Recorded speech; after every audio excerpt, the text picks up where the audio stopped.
Diálogo Alternativo, un espacio para el debate de la política venezolana.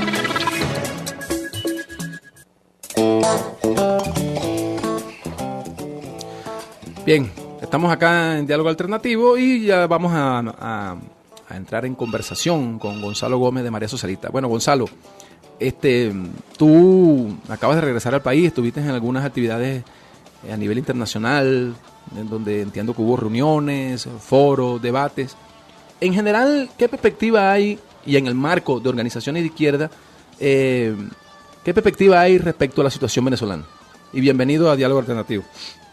Sí, bueno, muchas gracias por la invitación y la oportunidad de compartir las experiencias y el resultado pues de los contactos con dirigentes, activistas, organizaciones del ámbito de la izquierda a nivel internacional. Hay una polémica que cruza en la actualidad a las organizaciones de izquierda, a los movimientos de orientación socialista, anticapitalista.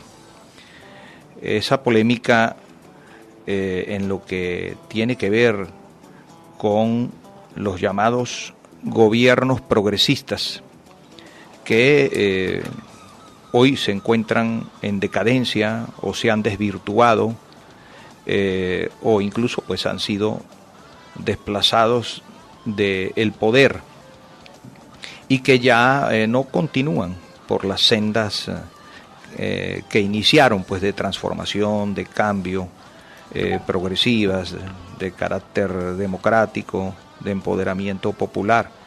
Quedan todavía algunos gobiernos en pie que de alguna manera mantienen cierta sintonía con el pueblo, cierto grado de popularidad, pero son crecientes pues las insatisfacciones y los cuestionamientos. Y en el caso de Venezuela hay una discusión entre, digamos, dos visiones, ¿no? Uh-huh.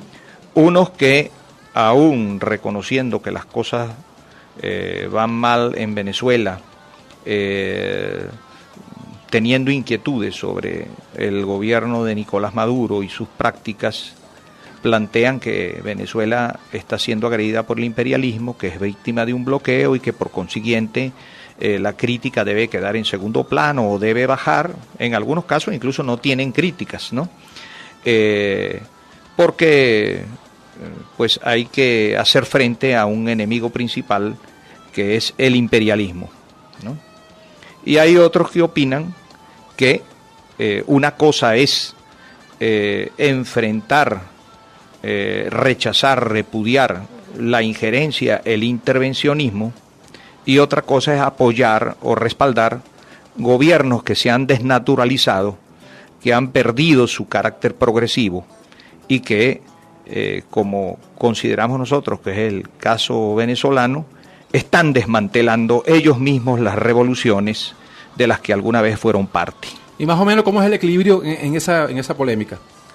Bueno, mi impresión, por lo menos en el ámbito en que yo me desenvolví, uh-huh, es que crecientemente la gente está abriendo los ojos y está entendiendo que tenemos que romper con esa práctica que algunos la denominan el campismo, aquello de que hay que situarse en el campo de cualquier gobierno que tenga roces o que tenga algún tipo de disputa o encontronazo con el imperialismo, pensando en este caso fundamentalmente en el imperialismo norteamericano o el europeo. Pero las cosas son mucho más complejas. ¿No identifican en esa definición de imperialismo, por ejemplo, a potencias como China o Rusia?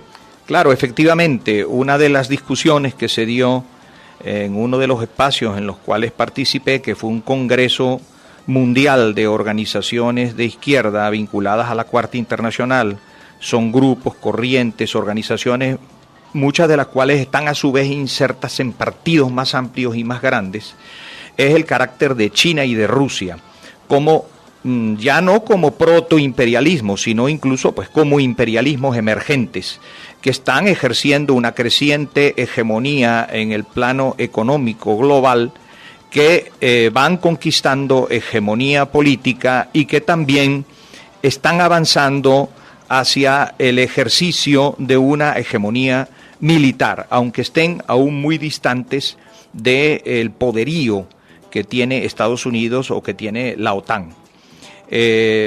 A China se le define claramente como un país imperialista, donde hay prácticas monopólicas, donde hay explotación de la clase trabajadora en los sectores populares, donde predomina el capital financiero, donde hay transnacionales con capitales chinos y con capitales foráneos que se van insertando en las economías de otras esferas del planeta, y también la participación del Estado chino como tal.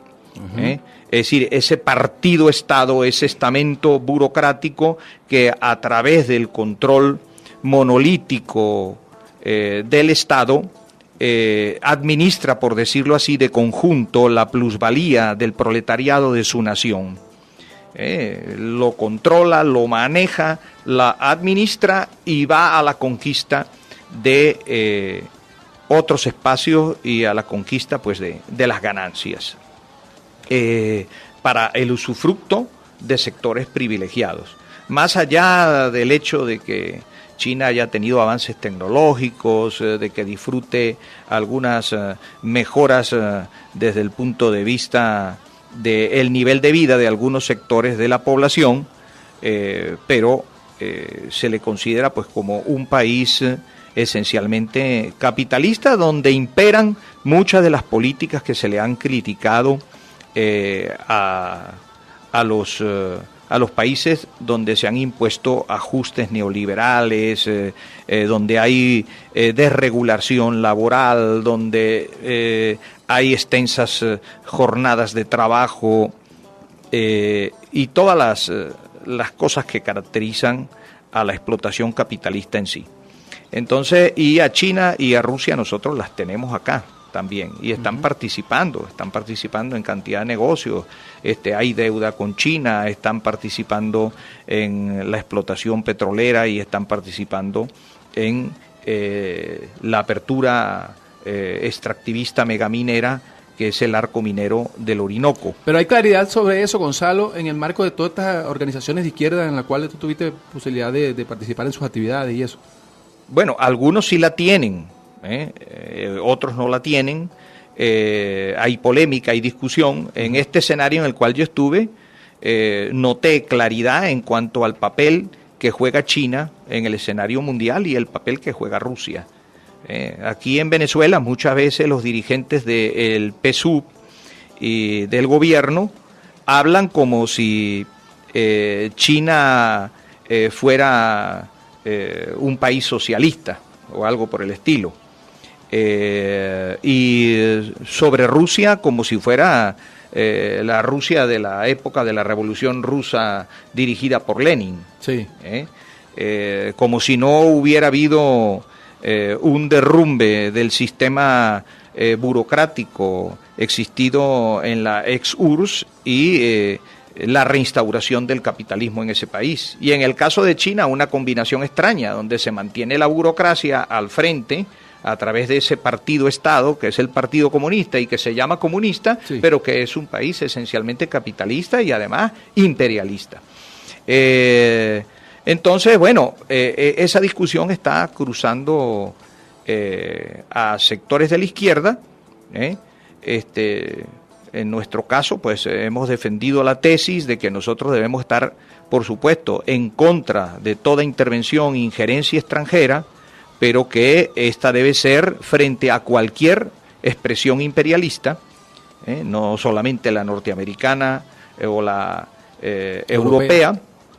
Y por otra parte, también que el hecho de defender la soberanía nacional y la integridad de un país y de su territorio no es solamente frente a la intervención extranjera con tropas o en forma armada, sino que también es frente a la entrega de su economía frente a la entrega de sus intereses, frente a la supeditación al sistema de la deuda, que es un mecanismo de dominación internacional, y frente a lo que estamos viendo hoy en Venezuela, que es una vuelta a la entrega de los recursos naturales a los capitales foráneos y al capital imperialista, pero además a costa de la liquidación o potencial liquidación y de la destrucción progresiva de una zona vital para el equilibrio ecológico, climático, para la biodiversidad, para las fuentes de agua, para la oxigenación del planeta, un pulmón vegetal como es toda esta región nuestra del macizo guayanés y la región amazónica venezolana al sur del Orinoco, que está amenazada junto con los pueblos indígenas. En este caso, porque en la implantación de los proyectos del arco minero no ha habido, como la constitución esa que se puede considerar que ya no está vigente, que la han liquidado, la constitución bolivariana del 99, la constitución que nos dimos con Chávez y que ha sido arrinconada, que está allí como suspendida. Esa constitución exige que se presenten estudios, evaluaciones de impacto ambiental, exige que se consulte además a los pueblos indígenas que habitan en esos territorios. Entonces, y esto es algo que preocupa mucho, porque una de las cosas que discutimos en estos espacios ha sido el tema del cambio climático y la ruptura pues del equilibrio ecológico planetario. Quiero aclarar pues que aquí se encontraban organizaciones y partidos de todos los continentes. He tenido la posibilidad de compartir con gente de Asia, por ejemplo, organizaciones de Japón, de Filipinas, de Sri Lanka, de Indonesia, de Pakistán, por nombrar algunos, de Hong Kong, también de África, sobre todo el norte de África, Marruecos, Túnez, de América del Norte y América del Sur, de Europa. En general a nivel mundial, pues. A nivel mundial. Okay. A nivel mundial encaramos todas estas discusiones. Ok. Bueno, Gonzalo, te invito a que continuemos desarrollando sobre esto en el siguiente segmento. Vamos y ya regresamos. El análisis del acontecer político del país lo tenemos en Diálogo Alternativo.